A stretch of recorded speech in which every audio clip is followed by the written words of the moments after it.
देखंतु धान मंडी रे धान विक्रय करिबा पाए जो पंजीकरण रे जो नूतन व्यवस्था लागू करा जाइथिला जहा फल अनेक चाषी माने धान मंडी रे पंजीकरण करिबा पाए असुविधार सम्मुखीन होइथिले। एही असुविधा को दृष्टि रखी राज्य सरकार चाषी मानकर असुविधा केमिति दूर हब तो सेथिपाई प्रयास करिसंती।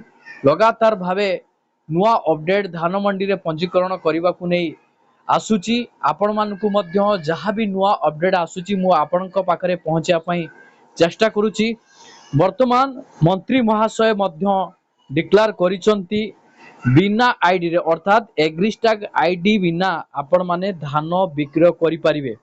तो एठी सबुठारु बड़ प्रश्न आसुची जे केउ चाषी माने धान मंडी रे पंजीकरण करि परिबे धान विक्रय करि परिबे बिना एग्रीस्टाग रे। तो एठी राज्य सरकार तरफ प्रत्येक चाषी मान को सूचित करा जाइछि नुआ व्यवस्था सेमानक पई लागू करा जाइछि। जो चाषी माने पंजीकरण करि पारु नथिले असुविधार सम्मुखीन हेउथिले तो सेमानक पई मंत्री महाशय वर्तमान नुआ अपडेट देइचंती। अपडेट हला बिना आईडी रे बिकी परिबे धान। तो आसंतु यहाकू नहीं मंत्री महाशय चाषी मान को कौन सूचना देइचंती तो ए विषय मु आपण मानकु ए वीडियो माध्यम रे विस्तार रूपे जणाइबी। सेथिपई आपण माने वीडियोटी को बिना स्किप रे शेष पर्यंत देखंतु जहा फल रे आपण माने डिटेल्स इन्फॉर्मेशन पाई परिबे। वीडियोटी को आरंभ करबा पूर्व आपण समस्त को कहि रखिबी जदि आपण माने चैनल ले नुआ करी वीडियोटी को देखुथांती ए पर्यंत चैनल को सब्सक्राइब करि नांती ताले आपण माने चैनल टी को सब्सक्राइब करि दियंतु पाखरे थिबा बेल आइकन को क्लिक कर दियंतु कारण एई भलिया गुरुत्वपूर्ण वीडियो गुडी को आपण माने रेगुलर पाई परिबे। ता सहित वीडियो को गोटे गोटे लाइक कर दियंतु। देखंतु वर्तमान एठी खबर रे जा मेंशन रहिछि मु आपण मानकु देखिया पई चाहिबी। तो थरे नजर पकांतु आपण मानकर स्क्रीन उपरे जहा खबर रे मेंशन हेछि ताहा मु आपण मानकु देखिया पई चाहिबी। तो वर्तमान सरकार तरफ चाषी मानक पई बड़ अपडेट जारी करा जाइछि। तो देखंतु आधार कार्ड भली चाषी को मिलिबो परिचय पत्र। तो एही परिचय पत्र जो मिलिबो आपण मानकर एटा बाध्यतामूलक कि आपण मानकर बाध्यतामूलक नुह एथर धान मंडी रे धान विक्रय करिया पई आपण माने डिटेल्स जानिबा को हेले वीडियोटी को आपण माने ध्यान से देखंतु शेष पर्यंत। तो घर को जाई हेबो एग्रीस्टाग आईडी पंजीकरण। वर्तमान अधिकारी माने चाषी मानक घर को जिबे। चाषी माने अपेक्षा करिथिले जे एग्रीस्टाग आईडी केमिति सरल पद्धति रे करि हबो तो केउ प्रक्रिया रे सरकार सेमानकर एग्रीस्टाग फार्मर आईडी करिया पई चाहुचंती ताहा मध्य एठारे मेंशन रहिछि। वर्तमान जो बड़ खबर वर्तमान सामना को आसीछि एग्रीस्टाग आईडी जेनेरेट हेबा परे चाषी को परिचय पत्र प्रदान करा जिवो। एही परिचय पत्र रे चाषी को संपर्कित विभिन्न तथ्य रहिबो। विशेष करी चाषी नेइथिबा ऋण बिहन सार भली कृषि संपर्कित तथ्य मध्य एथिरे उपलब्ध रहिबो। आपण समस्त मध्य जानिसंती ए जो एग्रीस्टाग आईडी आपण मानकु मिलिबो। तो एही एग्रीस्टाग आईडी रे आपण मानकर सब किछि विवरणी से एग्रीस्टाग आईडी रे रहिबो जेमिति कि आपण मानकर ऋण बिहन सार भली कृषि संपर्कित तथ्य एही एग्रीस्टाग आईडी रे ही सरकार रखिया पई चाहुचंती। वर्तमान जो खबर सामना को आसीछि आधार कार्ड भली एणिकी चाषी को मिलिबो स्वतंत्र परिचय पत्र। चाषी को पई एग्रीस्टाग आईडी प्रस्तुत करा जिवो।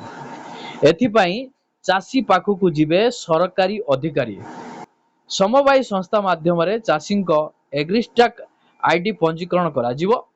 जेउ चाषी समवाय संस्था को आसी पंजीकरण करि परिबे नाही सेमानक पाखु को जाई अधिकारी माने पंजीकरण करिवे। ए नै सूचना देइचंती राजस्व मंत्री सुरेश पुजारी।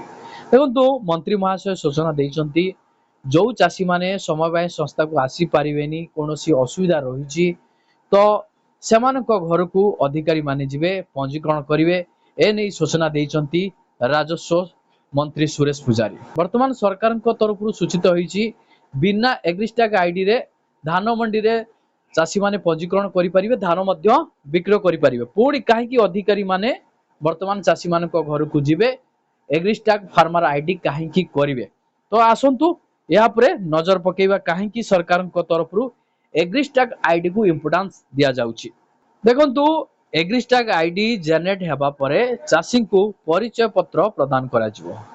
एही परिचय पत्र रे चाषी संपर्कित विभिन्न तथ्य रहिबो, विशेष करी चाषी नैथिबा ऋण, बिहन, सार भली कृषि संपर्कित तथ्य एतिरे उपलब्ध रहिबो।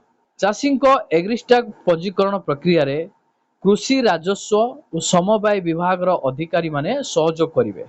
पंजीकरण समय चाषी आवश्यक तथ्य संग्रह करा जिवो। देखंतु वर्तमान एग्रीस्टाग आईडी चाषी मानकर जो हबो, तो वर्तमान को अधिकारी माने एठी सहयोग करिवे चाषी मानकु। तो आपण मानकर कृषि राजस्व समवाय विभाग अधिकारी माने आपण मानकु सहयोग करिवे।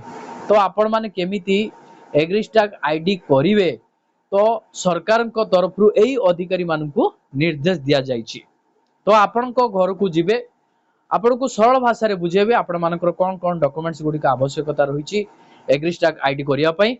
तो आउरी मध्य मेंशन रहिछि, आसंतु एहा परे नजर पकेबा। अन्य पटे चलित वर्ष धान विक्रय पई एग्रीस्टाग आईडी को नै चाषी मध्य रे रहिथिबा द्वंद्व मध्य दूर करिसंती राजस्व मंत्री सुरेश पुजारी।